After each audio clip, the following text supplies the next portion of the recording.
नमस्कार दोस्तों, मैं आपकी होस्ट सैंडी आज आपके लिए लेकर आई हूँ एक नई कहानी। नसीब में होगा तो मिलेगा। आइए कहानी शुरू करते हैं। दोस्तों, कुछ लोग कहते हैं कि नसीब में होगा तो मिलेगा। कुछ लोगों का मानना है कि नसीब खुद बनाना पड़ता है। नसीब में ना मानने वालों की संख्या बहुत बड़ी है, लेकिन शायद उससे भी ज़्यादा संख्या नसीब को मानने वालों की है। खासकर हमारे देश में काफ़ी ज़्यादा है। कई सालों पहले 3 दोस्त हुआ करते थे, राकेश, मोनू और श्याम। ये तीनों के नाम थे। राकेश और मोनू अच्छे खासे धनवान परिवार से ताल्लुक़ रखते थे। श्याम बेहद गरीब और साधारण परिवार का था। पैसों के मामलों में इतनी असमानताएं होने के बावजूद तीनों की दोस्ती ऐसी थी कि वे एक दूसरे के लिए कुछ भी करने के लिए तैयार हो जाते थे। दोनों धनवान दोस्तों ने अपने गरीब दोस्त की परिस्थिति बदलने के लिए उसकी कई बार मदद की थी, लेकिन उसकी परिस्थिति में कोई भी बदलाव नहीं होता था। वह कहते हैं ना कि समय से पहले और नसीब से ज़्यादा किसी को कुछ नहीं मिलता। बस ऐसा ही कुछ श्याम के साथ होता था। तीनों ही जवान हो गए। दोनों धनवान दोस्त अपना अपना व्यापार अच्छे से करने लगे और पहले से भी ज़्यादा धनवान बनते चले गए। श्याम की हालत बद से बदतर होती गई। अपने दोस्त की बिगड़ती हुई हालत देखकर राकेश और मोनू ने उसके लिए कुछ करने का फैसला किया। दोनों ने 300 सोने के सिक्के एक थैली में रखे और श्याम को देते हुए कहा, तुम इनसे कोई व्यापार शुरू करो और पैसे कमाओ और अपनी गरीबी दूर करो। श्याम ने उन 300 सिक्कों में से 10 सिक्के खर्च के लिए निकाले और बाकी के 290 सिक्के अपनी पगड़ी में बांधकर शहर की तरफ जाने लगा, ताकि वहां जाकर व्यापार के लिए कुछ जरूरी चीजें ला सके। वो गांव से कुछ दूर ही पहुंचा था कि आसमान से एक चील उड़ती हुई आई और उसकी पगड़ी उड़ा कर ले गई। सामने उसका काफ़ी पीछा किया, लेकिन चील इतनी ऊंची और तेज उड़ी कि उसको आखिरकार हार मानकर अपने घर लौटना पड़ा। कुछ दिन बीतने के बाद जब राकेश और मोनू श्याम की हालत का जायजा लेने के लिए उसके घर गए, तो उन्हें श्याम की हालत में रत्ती भर का भी फर्क नजर नहीं आया। पूछने पर श्याम ने सारी हकीकत दोनों को बता दी। मोनू को उसकी बातों पर भरोसा नहीं हुआ, लेकिन राकेश ने उसका विश्वास कर लिया। राकेश ने फिर से उसे 200 सोने के सिक्के दिए और बोला, फिर से कोशिश करो। राकेश और मोनू जाने के बाद श्याम ने सोचा कि अभी काफ़ी रात हो गई है, इसलिए सिक्कों को कहीं छुपा देता हूँ ताकि कोई चोर उन्हें चुरा ना सके। कल शहर जाकर कोई धंधा शुरू करूँगा। उसने उन सिक्कों को अपने घर में रखी भूसे की एक टोकरी में छुपा दिया। शाम सुबह नींद से जागा और सीधा उस भूसे की टोकरी की तरफ गया जहां उसने सिक्के छुपाए थे। उसने घर में काफ़ी ढूंढा, लेकिन उसे वह भूसे की टोकरी कहीं नहीं दिखाई दी। उसने अपनी माँ से पूछा तो माँ ने बताया कि उसे सब्जी खरीदनी थी और घर में कोई बर्तन नहीं था, तो भूसा मैंने खेतों में डाल दिया। श्याम आखिरकार करता भी क्या, वह अपनी किस्मत को कोसता रह गया।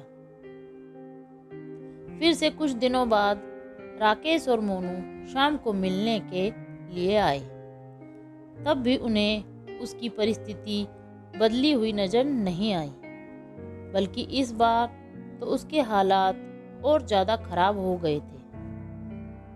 उसके कपड़े फट चुके थे और घर में कपड़े सीने के लिए सुई तक नहीं थी।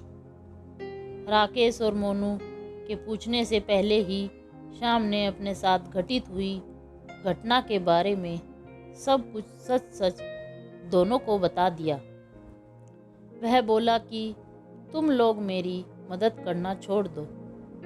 अब तो मुझे भी लगता है कि मेरी किस्मत में धनवान बनना लिखा ही नहीं है। मेरी वजह से तुम्हारा भी काफ़ी नुकसान होता रहता है। मोनू को अपने दोस्त की ऐसी हालत देख उस पर दया आ गई, लेकिन वह जानता था कि वह चाहे कितनी भी उसकी मदद करने की कोशिश करे, उसका परिणाम बिल्कुल निष्फल रहता है। इसलिए वह तुरंत बाजार जाकर एक सुई खरीद कर लाया और उसने श्याम को वह सुई दे दी। मोनू और राकेश के जाने के बाद श्याम ने अपनी माँ से कहकर अपने फटे कपड़े सिलवा लिए। उसी रोज उनके पड़ोस में रह रहे मछुआरे की बीवी उनके घर आई और सुई मांगने लगी। वह बोली, मेरे पति को मछलियाँ पकड़ने जाना है, लेकिन हमारा मछली पकड़ने का जाल कई जगह से फट चुका है और अगर आपके पास सुई है तो मेरी मदद कर दीजिए। इसके बदले में मैं आपको एक अच्छी सी मछली देकर जाऊंगी। श्याम की माँ ने उस महिला को सुई दे दी। अगले दिन वह महिला एक बड़ी सी मछली के साथ उनके घर आई और उन्हें धन्यवाद देते हुए सुई और मछली उनको देकर चली गई। श्याम की माँ ने जब मछली को पकाने के लिए काटना शुरू किया तो उसके पेट से चमकीला पत्थर निकला। श्याम को पत्थर कीमती जान पड़ा, इसलिए वह जोहरी के पास जाकर उसकी जांच कराई तो बेहद कीमती हीरा था। उसको बेचकर श्याम को 20,000 सोने की मोहरें मिल गई।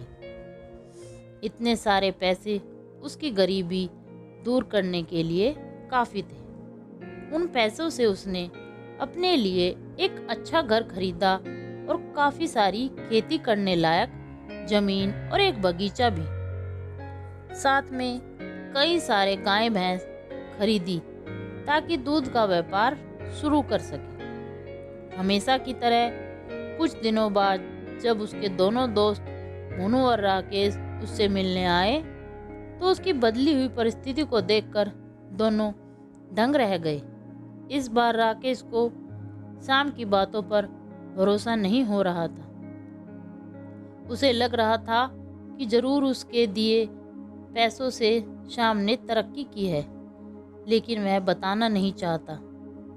लेकिन मोनू को उस पर विश्वास हो गया था कि जरूर उसी सुई की वजह से उसकी किस्मत बदली है।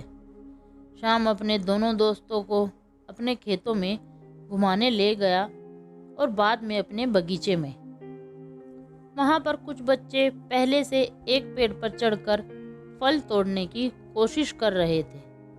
बच्चों ने गलती से वहाँ पर एक पक्षी का घोंसला गिरा दिया, जिसमें एक पगड़ी के अंदर 290 सोने के सिक्के वाली पोटली थी, जिसे कभी एक चील श्याम के सिर से ले उड़ी थी। उसे लेकर जब तीनों दोस्त घर को लौट रहे थे तो श्याम को रास्ते में अपने ही खेत में से एक और पोटली मिली, जिसमें वह 200 सोने के सिक्के भी निकले, जो श्याम ने कभी अपने पुराने घर में भूसे की टोकरी में छिपाए थे। उसकी किस्मत कुछ ऐसा खेल खेल रही थी कि उसके हक की सारी चीज़ें और खुशियाँ उसके पास लौट कर आ रही थी। नसीब चमकने की वजह से श्याम तो खुश था ही, लेकिन उससे भी ज़्यादा खुश थे उसके दोनों अच्छे और सच्चे मित्र। तो दोस्तों, कैसी लगी आपको हमारी आज की कहानी? अगर कहानी पसंद आई हो तो कमेंट करें, लाइक करें, शेयर करें और अगर चैनल पर नए हो तो सब्सक्राइब करें। आप सभी का धन्यवाद।